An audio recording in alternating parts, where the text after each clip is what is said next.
안녕하십니까. 길성의 법무사입니다. 오늘은 개인회생의 변제기간에 대해 알아보도록 하겠습니다. 개인회생에서 채무자가 매달 갚아야 하는 변제기간은 원칙적으로 3년입니다. 따라서 개인회생을 진행하시는 채무자들은 3년간만 변제를 잘하면 면책 결정을 받는 것이 보통입니다. 그러나 경우에 따라 변제기간이 3년 이상으로 정해지는 경우도 있습니다.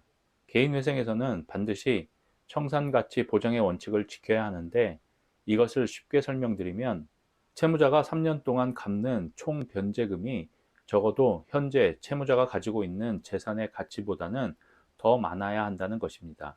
즉, 채무자가 3년 동안 변제금을 분할로 나누어 내는 대신 적어도 현재 가지고 있는 재산보다는 더 많이 갚아야 한다는 것입니다.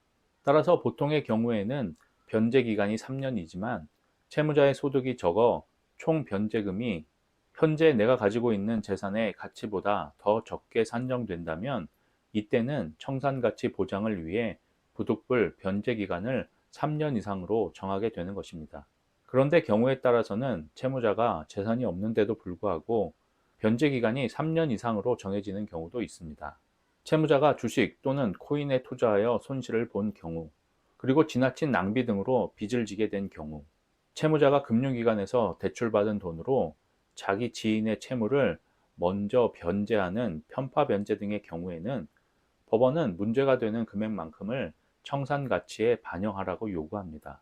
그 결과 실제로는 재산이 없어도 청산가치가 늘어나기 때문에 변제 기간이 길어질 수밖에 없는 것입니다.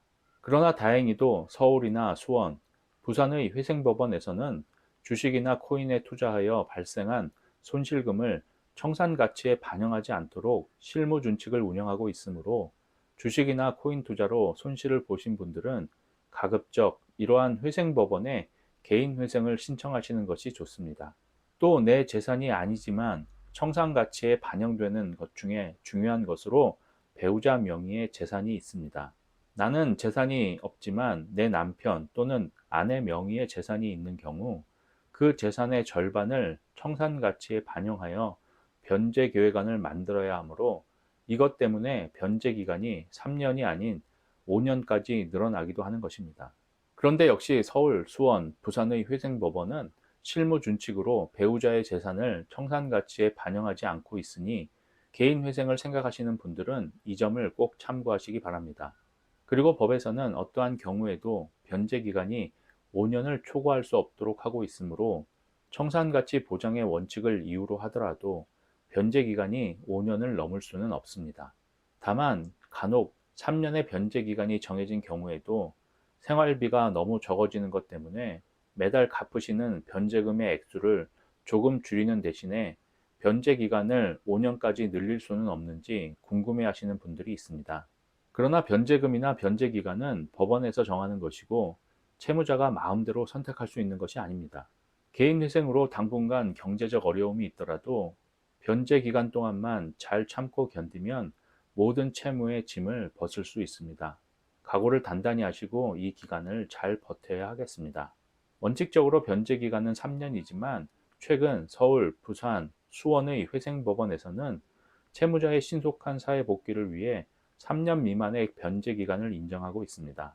우선 3년 미만의 변제 기간 동안 원금의 전부를 변제할 수 있는 경우, 그리고 3년 미만의 변제 기간 동안 원금의 전부를 변제할 수 없는 경우라도 채무자가 65세 이상이거나 중증 장애인인 경우, 30세 미만의 청년인 경우, 또 3명 이상의 미성년 자녀를 양육하는 경우, 그리고 한부모 가정의 부모인 경우에는 변제 기간을 3년 미만으로 정할 수 있도록 실무준칙을 운영하고 있으니, 이 요건에 해당되시는 분들은 이 제도를 적극적으로 활용하여 신속하게 면책을 받아보시기 바랍니다. 오늘의 영상이 도움이 되셨다면 좋아요, 구독 부탁드립니다. 감사합니다.